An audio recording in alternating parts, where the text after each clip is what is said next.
ഇന്നത്തെ വീഡിയോയിൽ പ്രധാനമായിട്ട് 2-3 വിഷയങ്ങൾ നമ്മൾ നോക്കേണ്ടതുണ്ട്. അപ്പം അതിൽ ഡൊണാൾഡ് ട്രംപിന് ഒരു തിരിച്ചടി. തിരിച്ചടി എന്ന് പറഞ്ഞാൽ ചെറിയ തിരിച്ചടിയല്ല, ശരിക്കും നാണക്കേടാണ്.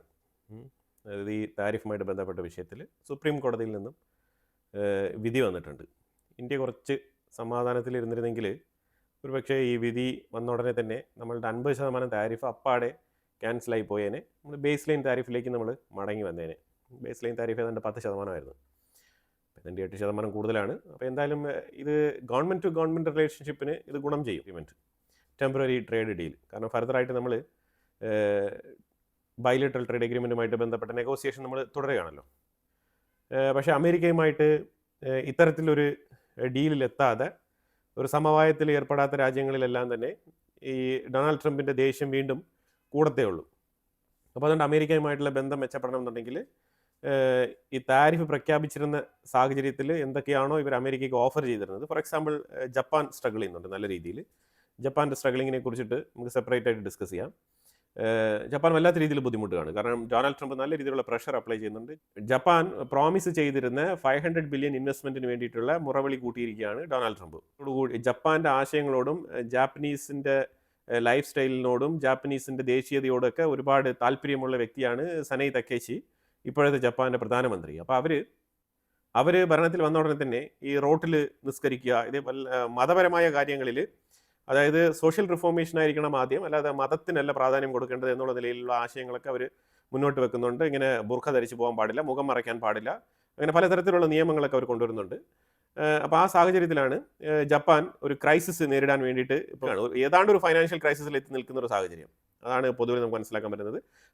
അതിന് പ്രധാനപ്പെട്ട കാരണം അമേരിക്കയാണ്. ഞാൻ പറഞ്ഞതുപോലെ നമുക്ക് സെപ്പറേറ്റ് വിഷയമായിട്ട് ഡിസ്കസ് ചെയ്യാം. അതേപോലെ തന്നെ ഇറാൻ്റെ foreign minister Abbas Araghchi America ഇങ്ങനെ ഭീഷണി ഉയർത്തിക്കൊണ്ട് മുന്നിൽ നിൽക്കുന്ന പശ്ചാത്തലത്തിൽ നിങ്ങൾ എന്താണ് ഉദ്ദേശിച്ചിരിക്കുന്നത്, അമേരിക്ക അറ്റാക്ക് നടത്തുമെന്നുള്ള മുന്നറിയിപ്പുകളൊക്കെ പല മാധ്യമങ്ങളും പറയുന്നുണ്ടല്ലോ, എന്താണ് അതിനെക്കുറിച്ച് നിങ്ങളുടെ അഭിപ്രായം എന്ന് പറഞ്ഞു കഴിഞ്ഞാൽ യുറേനിയം എൻറിച്ച്മെൻ്റ് ആണ് പ്രധാനപ്പെട്ട വിഷയം. അപ്പോൾ നിങ്ങൾ 0% യുറേനിയം എൻറിച്ച്മെൻറ്റിനെ കുറിച്ചാണല്ലോ ചോദിക്കുന്നത്. അപ്പം അതുമായിട്ട് ബന്ധപ്പെട്ട് നിങ്ങൾ എന്ത് തരത്തിലുള്ള പ്രോമിസാണ് അമേരിക്കയ്ക്ക് കൊടുത്തിരിക്കുന്നത് എന്നുള്ള ചോദ്യം. ഈ ചോദ്യത്തിന് അഡ്രസ്സ് ചെയ്ത സമയത്ത് അബ്ബാസ് അറക്ചി പറഞ്ഞത്, ഞങ്ങൾ ഫ്യൂച്ചറിൽ എൻറിച്ച്മെൻറ്റിനെ കുറിച്ചുള്ള കാര്യങ്ങളൊക്കെയാണ് ചർച്ചയിൽ പങ്കുവച്ചത്, അല്ലാതെ അമേരിക്കൻ പ്രതിനിധികൾ ആരും തന്നെ ഈ 0% എൻറിച്ച്മെൻറ്റുമായിട്ട് ബന്ധപ്പെട്ട് ഒരു തരത്തിലുള്ള ചർച്ചകളും ഞങ്ങളുമായിട്ട് ഓപ്പൺ ചെയ്തിട്ടില്ല. അപ്പോൾ ഓപ്പൺ ചെയ്യാത്ത ഒരു വിൻഡോയിലൂടെ ഞാൻ എന്തിനാണ് സഞ്ചരിക്കേണ്ടത്? ഇറാൻ്റെ അടുത്ത് ഇങ്ങനെ ഒരു നിർദ്ദേശമേ അമേരിക്ക വെച്ചിട്ടില്ല എന്നുള്ളതാണ് പുള്ളിക്കാരൻ്റെ സ്റ്റേറ്റ്മെൻറ്റ്. അപ്പോൾ ഇത് കേട്ടപാടെ എനിക്ക് ഞെട്ടലാണ് ഉണ്ടായത്. അപ്പോൾ ഇത് ഇവർ ഒമാനിൽ മണിക്കൂർ കണക്കിൽ 8 മണിക്കൂറോളം എന്താണ് ഇവർ ചർച്ച നടത്തിയത്, എന്ത് തരത്തിലുള്ള ചർച്ചയാണ് ഇവർ മുന്നോട്ട് കൊണ്ടുപോയത്? അപ്പോഴാണ് ഓർമ്മ വന്നത്, ഈ ചർച്ചയ്ക്ക് പോയത് ജെറാദ് കുഷ്ണറും അതേപോലെ സ്റ്റീവ് വിറ്റ്കോഫുമാണ്. ഇവർ രണ്ടുപേരും ഇസ്രായേലിലായിരുന്നു 3 ദിവസമായിട്ട് താമസം ഈ ചർച്ചയ്ക്ക് പോകുന്നതിന് മുമ്പ്. അപ്പം ഇസ്രായേലിന് വേണ്ടിയിട്ട് കൃത്യമായിട്ടുള്ള നെഗോസിയേഷൻ അവിടെ നടത്തിയിട്ടുണ്ട്. അപ്പോൾ അതുകൊണ്ട് തന്നെ യുറേനിയം എൻറിച്ച്മെൻറ്റുമായിട്ട് ബന്ധപ്പെട്ട സബ്ജക്റ്റ് ഇവർ ഓപ്പൺ ചെയ്തിട്ടില്ല എന്നാണ് ഇപ്പോൾ പൊതുവിൽ ഇറാൻ്റെ സൈഡിൽ നിന്ന് വരുന്ന കൺഫർമേഷൻ. പക്ഷേ അതേസമയം അമേരിക്ക ഇതല്ല, അമേരിക്ക ഇപ്പോൾ ഓപ്പണായിട്ട് സംസാരിച്ചാലും ഇറാനെതിരെ സംസാരിക്കുന്ന പൊതുവേദികളിലെല്ലാം തന്നെ American state secretary Marco Rubio ആയിക്കോട്ടെ, അതേപോലെ തന്നെ ഡൊണാൾഡ് ട്രംപ് ആയിക്കോട്ടെ, എല്ലാവരും തന്നെ ഈ യുറേനിയം എൻറിച്ച്മെൻറ്റിനെ കുറിച്ച് വളരെ ഓപ്പണായിട്ട് തന്നെ സംസാരിക്കുന്നുണ്ട്. അത് ഇറാനും അറിയാം. പക്ഷേ ഇത് ഡിപ്ലോമാറ്റിക്കലി ഞങ്ങളെടുത്തൊന്നും തന്നെ പറഞ്ഞിട്ടില്ല എന്നുള്ള നിലയിൽ ഇറാൻ പറഞ്ഞു വെക്കുകയാണ്. പക്ഷേ ഇവിടെ ഒരു കാര്യം നമ്മൾ മനസ്സിലാക്കേണ്ടത്, ഇറാൻ വീക്കാണ്. ഞാൻ ഇന്നലെ ഒരു വീഡിയോ പബ്ലിഷ് ചെയ്തിട്ടുണ്ടായിരുന്നു. അതായത് ഇറാൻ്റെ സ്ട്രോങ് ഏരിയ സ്ട്രെയ്റ്റ് ഓഫ് ഹോർമോസിൽ എന്തൊക്കെയാണ് അവരുടെ ഫെസിലിറ്റി എന്നുള്ളതിനെക്കുറിച്ച് വിശദമായിട്ടൊരു വീഡിയോ നമ്മൾ ഇട്ടിട്ടുണ്ട്. അപ്പം ഇതെല്ലാം അവർക്കുണ്ട് എങ്കിലും അവർ സ്ട്രെയ്റ്റ് ഓഫ് ഹോർമോസിലൂടെ ആയിരിക്കാം അമേരിക്ക ഇറാനെ അറ്റാക്ക് ചെയ്യാൻ വരുന്നത്. ഇല്ലെങ്കിൽ ഇറാനെ അമേരിക്ക അറ്റാക്ക് ചെയ്യുന്നെങ്കിൽ സ്ട്രെയ്റ്റ് ഓഫ് ഹോർമോസിലായിരിക്കും ഇറാൻ പ്രാഥമികമായിട്ട് ഒരു നിലപാടെടുക്കുന്നത്. അതായത് ആ സ്ട്രെയ്റ്റ് ഓഫ് ഹോർമോസിനെ തടഞ്ഞു വെച്ചുകൊണ്ട് അതിലേ പോകുന്ന ഷിപ്പുകളെല്ലാം തന്നെ അവർ തടയും. ആ ട്രാൻസ്പോർട്ടേഷൻ അവർ ലോക്ക് ചെയ്യും. അതിലൂടെ നമ്മൾ ഇതിനു മുമ്പ് പറഞ്ഞിരുന്നത് പോലെ തന്നെ ഗ്ലോബൽ ട്രാൻസ്ഷിപ്മെൻറ്റിൽ വളരെ നിർണായകമായിട്ടുള്ള എണ്ണ വ്യാപാരത്തിന് ഒരു തടസ്സമുണ്ടാവും. ഇപ്പം നിലവിൽ തന്നെ ക്രൂഡിൻ്റെ പ്രൈസ് ഉയർന്നിട്ടുണ്ട്. അമേരിക്ക ഇറാനെ ആക്രമിക്കും എന്നുള്ള വാർത്ത വന്ന ഉടനെ തന്നെ മാർക്കറ്റിൽ അത് റിഫ്ലക്ട് ചെയ്തു. മാർക്കറ്റ് ശരിക്കും പറഞ്ഞാൽ ഇന്നലെ വളരെ അൺസ്റ്റേബിൾ ആയിരുന്നു. അതുപോലെ തന്നെ ക്രൂഡിൻ്റെ പ്രൈസ് ഉയർന്നിട്ടുണ്ട്, $70 അടുപ്പിച്ച് എത്തിയിട്ടുണ്ട്. അതുപോലെ ഇന്നലെ മാത്രം ഏതാണ്ട് $3 പെർ ബാരലാണ് പ്രൈസ് ഉയർന്നത്. അപ്പോൾ ഈ സാഹചര്യത്തിൽ ഇറാൻ്റെ മേലൊരു ആക്രമണം നടത്തി സ്ട്രെയ്റ്റ് ഓഫ് ഹോർമോസിലുള്ള ട്രാൻസ്പോർട്ടേഷൻ തടയുന്നുവെങ്കിൽ ഏതാണ്ട് ഒരു ബാരൽ ക്രൂഡ് ഓയിലിൻ്റെ വില 130 മുതൽ 140 വരെ പോകാനുള്ള സാധ്യതയുണ്ട് എന്നുള്ളതാണ് റിപ്പോർട്ട് ചെയ്യപ്പെടുന്നത്. ഇതൊക്കെ വലിയ രീതിയിൽ ചെറിയ രാജ്യങ്ങളെയൊക്കെ വല്ലാത്ത രീതിയിൽ ഇത് ബാധിക്കും, അതിൽ യാതൊരു മാറ്റമില്ല. പക്ഷേ യുദ്ധം അനിവാര്യമാണോ എന്ന് ചോദിച്ചു കഴിഞ്ഞാൽ അമേരിക്കയ്ക്ക് അനിവാര്യമാണെന്നാണ് മൊത്തത്തിലുള്ള വിലയിരുത്തൽ. പല രാജ്യങ്ങളും അങ്ങനെയാണ് സൂചിപ്പിക്കുന്നത്. ഇപ്പം ഇന്ന് തന്നെ നോർവേയുടെ സൈഡിൽ യൂറോപ്യൻ രാജ്യങ്ങളും നാറ്റോ രാജ്യങ്ങളൊക്കെ ചേർന്നിട്ട് ഒരു മിലിറ്ററി ഡ്രില്ല് പ്രപ്പോസ് ചെയ്തിട്ടുണ്ടായിരുന്നു. അത് അവർ ക്യാൻസൽ ചെയ്തിരിക്കുകയാണ്. അതിന് പ്രധാനപ്പെട്ട കാരണമായിട്ട് അവർ ചൂണ്ടിക്കാണിക്കുന്നത് യൂറോപ്പിലുള്ള എല്ലാ എയർബേസുകളും അമേരിക്കൻ ഫൈറ്റർ ജെറ്റുകളും അമേരിക്കയുടെ കംപ്ലീറ്റ് യുദ്ധ സാമഗ്രികൾ കൊണ്ട് ഇറക്കി വെച്ച് ഫുൾഫില്ലാണ്, ലോഡഡ് ആണ്. അതുകൊണ്ട് അവർക്ക് അവിടെ നിന്ന് അവരുടെ ഓൺ സാധനങ്ങൾ തന്നെ എടുത്തുകൊണ്ട് പോയി ഈ മിലിറ്ററി പ്രാക്ടീസോ അല്ലെങ്കിൽ ഈ നേവൽ പ്രാക്ടീസോ അല്ലെങ്കിൽ അവരുടെ എയർഫോഴ്സുമായിട്ട് ബന്ധപ്പെട്ട പ്രാക്ടീസ് ഒന്നും ചെയ്യാൻ ഇപ്പം നിലവിൽ സാധിക്കുന്ന അവസ്ഥയിലല്ല ഉള്ളതെന്നുള്ളതാണ് വാർത്ത. അപ്പം ഇങ്ങനെ ചുറ്റാകെയുള്ള എല്ലാ രാജ്യങ്ങളെയും ഒന്നടങ്കം കൂട്ടിച്ചേർത്തുകൊണ്ട് അമേരിക്ക ഇറാനെതിരെ കച്ചമുറുക്കി നിൽക്കുകയാണ്. അതാണ് ഇപ്പോൾ നിലവിലെ സാഹചര്യം. ഇനി ഇറാന്റെ എബിലിറ്റി നോക്കൂ. ഇറാന്റെ എബിലിറ്റി എന്ന് പറഞ്ഞാൽ ഇറാൻ വട്ടപൂജ്യമാണ്, അത് ഇല്ല എന്ന് പറയാൻ പറ്റത്തില്ല. കാരണം ഇറാന്റെ ഉള്ളിലുള്ള CIA-യുടെയും മൊസാദിന്റെയും ഇൻഫ്ലുവൻസ് കണ്ടുപിടിക്കാനും അതിനെ തടയാനും വേണ്ടിയിട്ട് ചൈനയാണ് ഇപ്പോൾ അവിടെ ഹെൽപ്പ് ചെയ്യുന്നത്. ചൈനീസ് ടെക്നോളജിയാണ് ഫുൾ അവിടെ ഇംപ്ലിമെന്റ് ചെയ്തിരിക്കുന്നത്. ചൈനയാണ് ഏറ്റവും കൂടുതൽ മൊസാദിന്റെ കടന്നുകയറ്റം രാജ്യത്ത് എവിടെയൊക്കെ ഉണ്ട്, എന്തൊക്കെ പോയിന്റുകളാണ്, ഇതെല്ലാം തന്നെ കണ്ടുപിടിച്ച് കൊടുക്കാൻ ചൈനയാണ് ഇപ്പോൾ ഏറ്റവും കൂടുതൽ അവിടെ ശ്രമം നടത്തിക്കൊണ്ടിരിക്കുന്നത്. ഇനിയൊരു കാര്യം മനസ്സിലാക്കേണ്ടത്, ഇറാൻ കുറേ പ്രോക്സികളെ വളർത്തി വെച്ചിരുന്നു. അപ്പോൾ ആ സമയത്ത് ഇവർക്ക് ഭയങ്കര സൗണ്ടഡ് ആയിട്ടുള്ള വോയിസ് ഉണ്ടായിരുന്നു. ഇവർ ഭയങ്കര സൗണ്ടായിട്ട് ഇവർ വലിയ രീതിയിലുള്ള ഭീഷണിയൊക്കെ മുഴക്കിയിരുന്നു. ശരിയാണ്, അമേരിക്കയ്ക്കെതിരെ വല്ലാത്ത രീതിയിലുള്ള ഭീഷണി മുഴക്കിയിരുന്നു. കാരണം അന്നത്തെ സിറ്റുവേഷൻ എന്ന് പറഞ്ഞാൽ ഒരു 2 വർഷത്തിന് മുമ്പ് നമ്മൾ ഇറാന്റെ പിക്ചർ എടുത്ത് നോക്കിക്കഴിഞ്ഞാൽ നമുക്ക് മനസ്സിലാക്കാൻ പറ്റും, ഇറാന് സിറിയ എന്ന് പറഞ്ഞ ഒരു എൻറ്റയർ രാജ്യം തന്നെ ഇറാനോടൊപ്പം ഉണ്ടായിരുന്നു. അതുപോലെ സിറിയയെ ഉപയോഗിച്ചുകൊണ്ട് അവർ ആയുധക്കടത്ത് തകൃതിയായിട്ട് നടത്തിക്കൊണ്ടിരുന്നു. മിഡിൽ ഈസ്റ്റ് മേഖലയിൽ വല്ലാത്ത രീതിയിൽ പിടിമുറുക്കുന്ന ഒരു സാഹചര്യമായിരുന്നു അന്നുണ്ടായിരുന്നത്. അപ്പോൾ അത് മാത്രമല്ല, സിറിയയ്ക്കുള്ളിൽ തന്നെ ഇവർ സെക്റ്റുകളായിട്ട് തിരിഞ്ഞ് ഹിസ്ബുള്ള, റദ്വാൻ ഫോഴ്സ് എന്ന് പറഞ്ഞ സുന്നി ഗ്രൂപ്പുകളെ നേരിടാൻ വേണ്ടിയിട്ട് ഇവർ വല്ലാത്ത രീതിയിൽ സിറിയയ്ക്കുള്ളിൽ പടർന്ന് പന്തലിച്ചിരുന്നു എന്നുള്ളതാണ് യാഥാർത്ഥ്യം. അന്നത്തെ സിറ്റുവേഷനില്ല ഇന്ന് ഇറാൻ പറയുന്നുണ്ട്, അഥവാ അമേരിക്ക ഞങ്ങളുടെ മേൽ ആക്രമണം നടത്തുന്നുവെങ്കിൽ ഞങ്ങൾ ഹിസ്ബുള്ളയെ ആക്ടിവേറ്റ് ചെയ്യും എന്നൊക്കെ പറഞ്ഞിട്ടുണ്ട്. പക്ഷേ ഹിസ്ബുള്ളയെ ആക്ടിവേറ്റ് ചെയ്യുന്ന പറഞ്ഞാൽ ഹിസ്ബുള്ള തന്നെ ഇവിടെ കുടിക്കാനുള്ളല്ലാതെ കിടക്കുന്ന അവസ്ഥയാണ്. അടി എന്ന് പറഞ്ഞാൽ അമ്മാതിരി അടിയാണ് ഇസ്രായേൽ അടിച്ച് തൊലച്ച് കൈ കൊടുത്തിരിക്കുന്നത്. ഹിസ്ബുള്ളയ്ക്ക് തന്നെ നിലനിൽക്കാൻ പറ്റാത്ത അവസ്ഥയിലാണ് കാര്യങ്ങൾ മുന്നോട്ട് പോകുന്നത്. അങ്ങ് അറ്റം അടിച്ച് ഒതുക്കി വെച്ചിരിക്കുകയാണ്. അതായത് ഇത് ഇറാന്റെ തകർച്ച എന്ന് പറഞ്ഞാൽ October 7, 2023 അന്നാണ് ഇറാന്റെ തകർച്ചയ്ക്ക് തുടക്കം കുറിക്കുന്നത്. ഈ ഇറാന്റെ തകർച്ച എങ്ങനെയാണെന്ന് പറഞ്ഞാൽ അവർ ഹമാസിനെ സപ്പോർട്ട് ചെയ്ത് അവർ ഹമാസിനെ വെച്ചിട്ട് തന്നെയാണ് ഇസ്രായേലിന്റെ ഉള്ളിൽ കടന്നു കയറിയത്. ഇതിലെല്ലാം ഇറാന്റെ പങ്കുണ്ടെന്ന് വെച്ചാൽ യെസ്, ഇറാന്റെ പങ്കാളിത്തമുണ്ട്, ഇറാന്റെ ഫണ്ടുണ്ട്.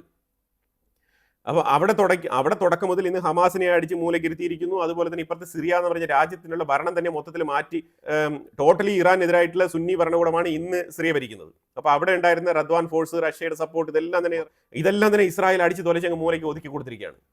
ഇനി അത് കഴിഞ്ഞിട്ട് ഇപ്പോൾ ഹിസ്ബുള്ള നിങ്ങൾ നോക്കുക. ഹിസ്ബുള്ള ഇസ്രായേലുമായിട്ട് പീസ് ഡീൽ സൈൻ ചെയ്തിട്ട് ഏതാണ്ട് 1.5 വർഷം കഴിഞ്ഞു. ഈ 1.5 വർഷമായിട്ട് ഇസ്രായേൽ വീണ്ടും അറ്റാക്ക് നടത്തിക്കൊണ്ടിരിക്കുകയാണ്, തൂരിതര അടിച്ചുകൊണ്ടിരിക്കുകയാണ്. ഇത് പഴയ ഹിസ്ബുള്ള ആണെന്നുണ്ടെങ്കിൽ ഇപ്പം ഇതിനു മുമ്പ് ഇസ്രായേലിനെതിരെ യുദ്ധത്തിന് പോകണ്ടേ? അനങ്ങുന്നില്ല.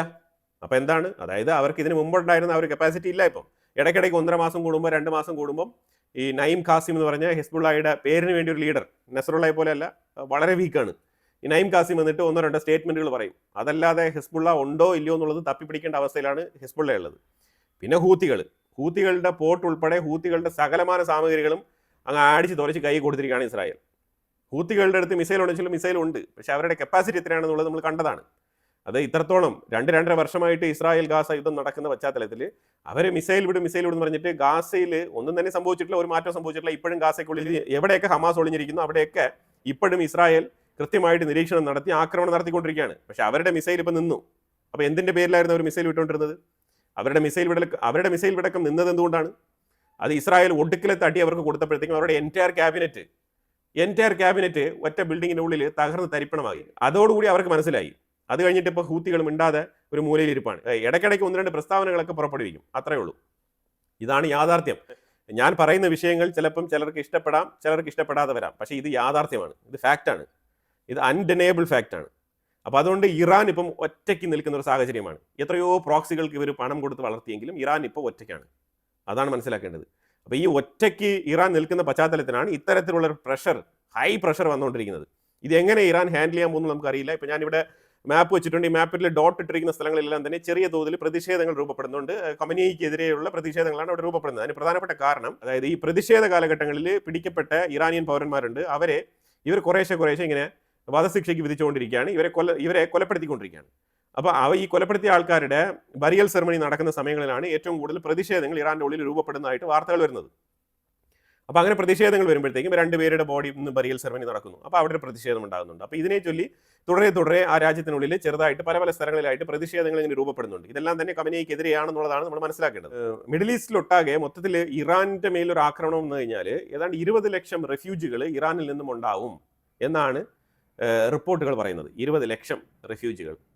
പിന്നെ ഇറാനികൾ ശരിക്കും സിറിയക്കാരെ പോലെ അല്ല. അപ്പോൾ അതുകൊണ്ട് അവർ ഈ റെഫ്യൂജികളായിട്ട് വേറെ ഏതെങ്കിലും സ്ഥലത്ത് ഓടിപ്പോകുമ്പോൾ ചോദിച്ചാൽ അവർ അമേരിക്കയ്ക്ക് പോകാൻ താല്പര്യമുള്ള ഇറാനികൾ കുറേ ഉണ്ട്. അതിലുപരിയായിട്ട് അവർ വേറെ എവിടെയും അങ്ങനെ പോയി താമസിക്കുമെന്ന് തോന്നുന്നില്ല. ഇവർ തുർക്കിയുടെ ബോർഡറിൽ അതേപോലെ ഈ മിഡിൽ ഈസ്റ്റ് രാജ്യങ്ങളിലേക്ക് ഇങ്ങനെ ചേക്കേറിയിട്ട് പിന്നീട് ഇവർ തിരിച്ച് ഇറാനിലേക്ക് തന്നെ പോകും കാര്യങ്ങൾ സ്റ്റേബിൾ ആയി കഴിഞ്ഞാൽ. അത്തരത്തിലുള്ള ഒരു ലൈഫ് സ്റ്റൈൽ മെയിൻറ്റെയിൻ ചെയ്യുന്ന ആൾക്കാരാണ് ഇറാനികൾ. അതാണ് നമുക്ക് മൊത്തത്തിൽ മനസ്സിലാക്കാൻ പറ്റുന്നത്. അതായത് അവർ സിറിയക്കാരെ പോലെയുള്ള ഒരു റെഫ്യൂജികളായിട്ട് മാറി എന്നുള്ളൊരു പടർന്ന് പന്തലിക്കും എന്ന തരത്തിലല്ല കാര്യങ്ങൾ വരുന്നത്. തീർച്ചയായിട്ടും ഒരു ടെമ്പററി സിറ്റുവേഷൻ ആയിരിക്കും ക്രിയേറ്റ് ആകുന്നത്. 20 ലക്ഷം റെഫ്യൂജികൾ. ഇത് തുർക്കി ഏറ്റവും കൂടുതൽ ഇതിനെ ആശങ്കയോടെ നോക്കി കാണുന്നുണ്ട്. അതായത് ഈ രണ്ടാം ലോകമഹായുദ്ധത്തോടുകൂടി ജർമ്മനിയിൽ ഉണ്ടായ ഒരു സംഭവമാണ് ഈ യഹൂദ വിരോധം. ഇത് പാലസ്തീനിൽ നിന്നുള്ള ഇൻഫ്ലുവൻസ് വരെ അതിനുണ്ടായിരുന്നു. ഈ ഹിറ്റ്ലറിന്റെ യഹൂദർക്കെതിരെയുള്ള കൂട്ടക്കൊലകൾ സപ്പോർട്ടായിട്ട് പാലസ്തീനിൽ നിന്ന് വരെ സപ്പോർട്ട് പോയിരുന്നു എന്നുള്ളതാണ് യാഥാർത്ഥ്യം. അതേ ജർമ്മനിയിൽ ഇന്നലെ ജർമ്മനിയുടെ ചാൻസലർ മേഴ്സ് ഫ്രെഡറിക് പുള്ളിക്കാരൻ പറയാണ്, നമ്മൾ ജർമ്മനി ഒരിക്കലും ഇനി യഹൂദർക്കെതിരെയുള്ള നിലപാടെടുക്കില്ല നിലയിലായിരിക്കും. എക്കാലത്തും ഇനി യഹൂദരെ സപ്പോർട്ട് ചെയ്യുന്ന നിലയിലായിരിക്കും ജർമ്മനിയുടെ നിലപാടുകൾ. ഒരിക്കലും ജർമ്മനി യഹൂദർക്കെതിരെ, അതായത് വേൾഡ് വാർ ടൈമിൽ നമ്മൾ യഹൂദർക്കെതിരെ നിലപാടെടുത്തിരുന്നു. അതൊരു ചരിത്രമാണ്. അത് ചരിത്രമായി തന്നെ മറഞ്ഞു പോകട്ടെ. ഇനിയുള്ള കാലത്ത് ജർമ്മനി ശക്തമായി യഹൂദരെ പിന്തുണയ്ക്കുമെന്നുള്ളൊരു ഓപ്പൺ സ്റ്റേറ്റ്മെന്റ് ആണ് മെർസ് ഫ്രെഡറിക് പറഞ്ഞിരിക്കുന്നത്. വളരെ നല്ല കാര്യം. തിരിച്ചറിവുകൾ എപ്പോഴും വളരെ നല്ലതാണ്. കാരണം ഒരേ ഒരു ജൂവിഷ് സ്റ്റേറ്റ് അല്ലേ ഉള്ളൂ ഇസ്രായേൽ. അല്ലാതെ ജൂവിഷുകൾക്ക് വേണ്ടിയിട്ട് വേറെ സ്റ്റേറ്റുകളില്ല. ഒറ്റൊരു രാജ്യം മാത്രമേ ഉള്ളൂ ഇസ്രായേൽ. അപ്പോൾ അതിന് ഒരു കാലത്ത് അവരെ കൊന്നൊടുക്കിയ ആൾക്കാർ തന്നെ അവരെ പിന്തുണയ്ക്കുക എന്ന് പറയുന്നത് നല്ല കാര്യം തന്നെയാണ്. രണ്ടാമത് നമ്മളിപ്പോൾ ഇതിലേക്ക് മനസ്സിലാക്കേണ്ടത്, ഇനി ഒരു 20 വർഷം കഴിഞ്ഞ് കഴിഞ്ഞാൽ തീർച്ചയായിട്ടും ഞാൻ പ്രതീക്ഷിക്കുന്നത് റഷ്യയും ഇതേ ജർമ്മനി അല്ലെങ്കിൽ ഇതേ യൂറോപ്യൻ രാജ്യങ്ങൾ തമ്മിൽ ഇത്തരത്തിലൊരു ബോണ്ട് ക്രിയേറ്റ് ആവാനുള്ള സാധ്യത വളരെ കൂടുതലാണ്. ഇത് ഇന്നത്തെ എനിമി നാളെ ഫ്രണ്ട്. അപ്പോൾ ഇത് ജിയോ പൊളിറ്റിക്സിൽ മാത്രമല്ല, പൊതുവിൽ അങ്ങനെ ഒരു സെനാരിയോ ക്രിയേറ്റ് ആവാനുള്ള സാധ്യത വളരെ കൂടുതലാണ്. കാരണം ഇന്നത്തെ അമേരിക്കയുടെ നിലപാട് മാറ്റം, അമേരിക്ക റഷ്യയുമായിട്ട് എടുക്കുന്ന നിലപാടുകൾ, ഇതെല്ലാം കൊണ്ട് തന്നെ യൂറോപ്യൻ രാജ്യങ്ങൾക്ക് ഒരു തിരിച്ചറിവ് കിട്ടിയിട്ടുണ്ട്. ആ തിരിച്ചറിവ് അവർ ഉടനീളം റഷ്യയുമായിട്ട് ഗ്രാജുവലി ഒരു ഗുഡ് റിലേഷൻഷിപ്പിലേക്ക് ഒരു വാതിൽ തുറക്കും എന്നാണ് മനസ്സിലാക്കാൻ പറ്റുന്നത്. എക്കണോമിക്കലി ആയാലും ശരി തന്നെ, ട്രേഡ് വ്യാപാര തലത്തിലായാലും ശരി തന്നെ, പിന്നെ നെയ്ബർഹുഡ് എന്നുള്ള നിലയിലായാലും ഇവർ തമ്മിൽ നല്ലൊരു പാച്ചപ്പ് ഉണ്ടാവാനുള്ള സാധ്യത വളരെ കൂടുതലാണ്. ചില മാധ്യമങ്ങളുടെ പ്രവർത്തനങ്ങൾ ചില സമയങ്ങളിൽ നമുക്ക് വല്ലാത്ത രീതിയിൽ ഇൻസ്പയറേഷൻ ആവും. അപ്പോൾ അതുപോലെ ബ്ലൂംബർഗ് മാധ്യമം, നമ്മൾ പാശ്ചാത്യ മാധ്യമങ്ങളെ പലപ്പോഴും വിമർശിക്കാറുണ്ട്. പക്ഷേ ശരിയായ കാര്യങ്ങൾ നമ്മൾ ശരിയായിട്ട് തന്നെ എടുക്കണമല്ലോ. അപ്പോൾ അത്തരത്തിൽ ഒരു വാർത്തയാണ് ബ്ലൂംബർഗിൽ വായിക്കാനിടയായത്. അപ്പോൾ അതായത് 125 മില്യൻ്റെ ഡ്രോൺ കച്ചവടം ചൈന തായ്ലാൻഡ് വഴി റഷ്യക്ക് കയറ്റി അയച്ചിട്ടുണ്ട്. ഈ ഡൊണാൾഡ് ട്രംപിൻ്റെ അഡ്മിനിസ്ട്രേഷൻ നിരന്തരം ഇതുപോലത്തെ വിഷയങ്ങൾ റഷ്യക്ക് പോകുന്ന ഷിപ്മെന്റുകളെയൊക്കെ വളരെ കൃത്യമായിട്ട് മോണിറ്റർ ചെയ്തുകൊണ്ടിരിക്കുന്ന പശ്ചാത്തലത്തിൽ ചൈന വളരെ നിർണായകമായിട്ട് ഇവിടെ തായ്ലാൻഡിനെ ഉപയോഗിച്ചുകൊണ്ട് റഷ്യക്ക് ഡ്രോൺ കച്ചവടം നടത്തിയിട്ടുണ്ട്. ഇത് കൃത്യമായിട്ട് ബ്ലൂംബർഗ് മാധ്യമം ഒരു രാജ്യത്തിൻ്റെ ഗവൺമെൻറ് തലത്തിലുള്ള ഷിപ്മെന്റ് ഡേറ്റയൊക്കെ കയറി പരിശോധിച്ച്, ഇല്ലെങ്കിൽ അതുമായിട്ട് ബന്ധപ്പെട്ട ആൾക്കാരെ ഇൻഫ്ലുവൻസ് ചെയ്ത് ഈ ഡേറ്റ കൈക്കലാക്കി അത് പബ്ലിഷ് ചെയ്തിട്ടുണ്ട്. അപ്പോൾ അതായത് ഈ മാധ്യമ പ്രവർത്തകർ കാണിക്കുന്ന ഒരു ഡെഡിക്കേഷൻ, അതൊരു പക്ഷേ റഷ്യക്കെതിരെയുള്ള വാർത്തയാവാം, ചൈനയ്ക്കെതിരെയുള്ള വാർത്തയാവാം, എന്തോ ആവാം. പക്ഷേ ഈ വാർത്ത ചോർത്തിയെടുത്തതിനുള്ള ആ ഒരു ക്രെഡിറ്റ് അത് നമുക്ക് എന്തായാലും ബ്ലൂംബർഗിന് കൊടുത്തേ പറ്റൂ. അപ്പോൾ ഇതിനു മുമ്പ് അവർ പറഞ്ഞിരിക്കുന്നത്, ആ ഡേറ്റ പ്രകാരം ഇതിനു മുമ്പ് റഷ്യക്കും തായ്ലാൻഡിനും ഇടയിലുള്ള കച്ചവടം എന്ന് പറഞ്ഞാൽ 20 മില്യൺ ആയിരുന്നു. ഇതെങ്ങനെയാണ് ഷിപ്മെന്റ് 125 മില്യണിലേക്ക് ഉയർന്നത് എന്നുള്ള അന്വേഷണത്തിനെ തുടർന്നാണ് ഇത്തരത്തിലുള്ള വിഷയത്തിലേക്ക് വിരൽ ചൂണ്ടുന്ന ഒരു കണ്ടെത്തൽ ബ്ലൂംബർഗിന് കിട്ടിയത്. അപ്പോൾ എന്തായാലും നമ്മുടെ നാട്ടിലും കുറേ മാധ്യമങ്ങളൊക്കെ ഉണ്ട്, അവരൊന്നും ഇൻവെസ്റ്റിഗേഷൻ ജേർണലിസം ഒന്നും അവർ ചെയ്യാറില്ല. വരുന്ന വാർത്തകൾ എടുത്ത് അവരിരുന്ന് പറയുന്നു എന്നുള്ളത് മാത്രമാണ്. അല്ലാതെ ഈ പ്രൊഫഷണലിസം, അത് പ്രൊഫഷണലായിട്ട് മെയിൻ സ്ട്രീം മീഡിയ കൊണ്ടുനടക്കുന്ന ആൾക്കാർ ഇൻവെസ്റ്റിഗേഷൻ ജേർണലിസം ഒക്കെ ചെയ്യേണ്ടതാണ്. ഈ ഒരു വാർത്ത ഞാൻ പറഞ്ഞത് തന്നെ അതുകൊണ്ടാണ് മെയിനായിട്ട്. കാരണം ഇത്തരത്തിലുള്ള വാർത്തകൾ ചകഞ്ഞെടുക്കാനും ചൂഴ്ന്നെടുക്കാനുള്ള കപ്പാസിറ്റി ഇന്നത്തെ നമ്മുടെ കേരളത്തിലെ പ്രത്യേകിച്ച് മാധ്യമപ്രവർത്തകർക്ക് നഷ്ടപ്പെട്ടിരിക്കുന്നു എന്നുള്ളതാണ് മനസ്സിലാക്കേണ്ടത്. ജിയോ പൊളിറ്റിക്കലി വളരെ പ്രാധാന്യം നൽകുന്ന ഒരു വാർത്തയാണിത്. അമേരിക്ക ഏപ്രിലിൽ ചൈന വിസിറ്റ് ചെയ്യാനിരിക്കുന്ന പശ്ചാത്തലത്തിൽ ഇതൊക്കെ വളരെ ഇമ്പോർട്ടൻ്റ് ആയിട്ടുള്ള പോയിന്റുകളാണ്. അപ്പോൾ ഇത്തരത്തിലുള്ള ഗവൺമെന്റിനെ സ്വാധീനിക്കാനും അതേപോലെ തന്നെ പലതരത്തിലുള്ള തീരുമാനങ്ങൾക്ക് നെഗോസിയേഷൻ പോയിന്റായിട്ട് ടേബിളിൽ വെക്കാൻ പറ്റുന്ന രീതിയിലുള്ള റിപ്പോർട്ടുകളാണ് ഇതൊക്കെ. അപ്പോൾ ഇതിനൊക്കെ ഇനി ചൈന ഉത്തരം കൊടുക്കേണ്ടി വരും. ഇതിനൊക്കെ നെഗോസിയേഷൻ ടേബിളിൽ ഇതൊക്കെ മെയിൻ പോയിന്റ് ആയിട്ട് ഡിസ്കഷനിൽ കൊണ്ടുവരുന്നേ. അമേരിക്ക ഇതൊക്കെ കരുതിക്കുട്ടി തന്നെയാണ് ഇരിക്കുന്നത്. ഇപ്പോൾ ട്രംപിന് കിട്ടിയിരിക്കുന്ന ഒരു തിരിച്ചടി എന്ന് പറഞ്ഞു കഴിഞ്ഞാൽ അത് ടാരിഫ് വാലിഡ് അല്ല എന്നുള്ളതാണ്. അതായത് നിങ്ങൾ യുദ്ധകാല അടിസ്ഥാനത്തിൽ ഒരു അടിയന്തരാവസ്ഥ കാലത്ത് ഉപയോഗിക്കുന്ന തരത്തിലുള്ള ലോ അതെടുത്ത് നിങ്ങൾ ദുരുപയോഗം ചെയ്തിരിക്കുകയാണ്. ഡൊണാൾഡ് ട്രംപിന് മാത്രമായിട്ടുള്ള ഒരു പവർ ഉപയോഗിച്ചുകൊണ്ട് ഇങ്ങനെ താരിഫ് അപ്ലൈ ചെയ്യാൻ പറ്റത്തില്ല. ഏതെങ്കിലും ഒരു രാജ്യത്തിന് മേലിൽ പർട്ടിക്കുലർ ആയിട്ടുള്ള ഒരു കോസ്റ്റിന് വേണ്ടിയിട്ട് നിങ്ങൾ താരിഫ് ഇടുന്നുണ്ടെങ്കിൽ അതിനെ വേണമെങ്കിൽ ഇതിന് കൺസിഡർ ചെയ്യാം. പക്ഷേ ലോകത്തുള്ള എല്ലാ രാജ്യങ്ങൾക്കും അമേരിക്കയുമായിട്ട് വ്യാപാര ബന്ധത്തിലുള്ള എല്ലാ രാജ്യങ്ങൾക്കും അടക്കി പിടിച്ച് ഓരോ രാജ്യങ്ങൾക്കും താരിഫ് ഇട്ടത് ശരിയല്ല, അത് തെറ്റായ നയമാണ്. അതിനുള്ള പവർ നിങ്ങൾക്കില്ല എന്നുള്ളതാണ് സുപ്രീം കോടതിയുടെ കണ്ടെത്തൽ. പിന്നെ ട്രംപ് പൊതുജനങ്ങളെ പറ്റിച്ചതുപോലെ കോടതിയെ പറ്റിക്കാൻ പറ്റിയില്ല. അതാണ് മെയിനായിട്ട് നമ്മൾ ഇവിടെ മനസ്സിലാക്കേണ്ടത്. കാരണം നമ്മളിത് ആവർത്തിച്ച് പറഞ്ഞുകൊണ്ടിരിക്കുകയാണ്. ഈ താരിഫ് ഇടുന്ന സമയത്ത് ഈ താരിഫ് പേ ചെയ്യുന്നത് പൊതുജനങ്ങളാണ്. ഈ പൊതുജനങ്ങൾ എന്ന് പറഞ്ഞാൽ എൻഡ് യൂസറാണ്.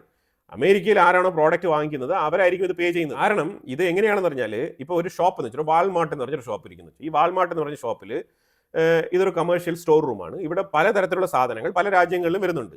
ഇവിടെ കസ്റ്റമർ ചോദിക്കുന്നില്ല ഇനി ഇന്ത്യയിൽ നിന്ന് സാധനം ഇറക്കിക്കൊണ്ട് വെക്ക്, നീ തായ്ലാൻഡിൽ നിന്ന് ഇറക്കിക്കൊണ്ട് വെക്ക്, നീ സിംഗപ്പൂരിൽ നിന്ന് ഇറക്കിക്കൊണ്ട് വെക്ക്, നീ എവിടെ നിന്ന് വേണമെങ്കിലും ഇറക്കണം, നീ ചൈനയിൽ നിന്ന് സാധനം ഇറക്കിക്കൊണ്ട് വെക്ക്, നീ എവിടെ നിന്ന് ഇറക്കിക്കൊണ്ട് വെച്ചാലും പ്രൈസും അതിൻ്റെ ക്വാളിറ്റിയും കണ്ട് ആൾക്കാർ പർച്ചേസ് ചെയ്യും. പക്ഷേ ആ സമയത്ത് ജനങ്ങൾ ആവശ്യപ്പെടുന്നില്ലല്ലോ നീ ഇത് ഇന്ത്യയിൽ നിന്ന് ഇറക്ക്, നീ ഇന്ന രാജ്യത്ത് നിന്ന് ഇറക്കുന്നത്. അപ്പോൾ ആ രാജ്യത്ത് നിന്ന് ഇറക്കുന്ന പ്രോഡക്റ്റിന് ഈ 50% താരിഫ് എന്നുള്ളത് ആ രാജ്യത്ത് നിന്ന് ഇറക്കുന്ന ഇപ്പോൾ ഇന്ത്യയിൽ നിന്ന് ഇറക്കുന്ന ഓരോ പ്രോഡക്റ്റിന് മേളിലും ഇത് റിഫ്ലക്ട് ചെയ്യും. ഇത് ആ ജനങ്ങൾ ആവശ്യപ്പെട്ടോ? ഈ ജനങ്ങൾ ആവശ്യപ്പെട്ടോ? നീ അവിടെ ഇന്ത്യയുടെ സാധനം വെച്ചില്ല എന്നുണ്ടെങ്കിൽ വേറെ ഏതെങ്കിലും രാജ്യത്തിൻ്റെ സാധനം അവിടെ ഉണ്ടെങ്കിൽ എടുക്കും. ഇനി അഥവാ ഈ ഇന്ത്യയിൽ നിന്ന് മാത്രം കിട്ടുന്ന പ്രോഡക്റ്റ് ഉണ്ടെങ്കിൽ അത് അവിടെ നീ ഇറക്കി വെക്കാൻ നിർബന്ധിതനാകുന്നുണ്ട്. അത് വാങ്ങിക്കാൻ ആ കസ്റ്റമറും നിർബന്ധിതനാകുന്നു. അപ്പോൾ അവിടെ ഈ 50% താരിഫ് ഇടാനായിട്ട് ഈ പൊതുജനങ്ങളുടെ പോക്കറ്റിൽ നിന്നാണ് നീ വാങ്ങിക്കുന്നത്. ഇവിടെ എങ്ങനെയാണ് ഇത് ലീഗലൈസ് ചെയ്യപ്പെടുന്നത്? ആർക്കാണ് അടിയന്തരാവസ്ഥ?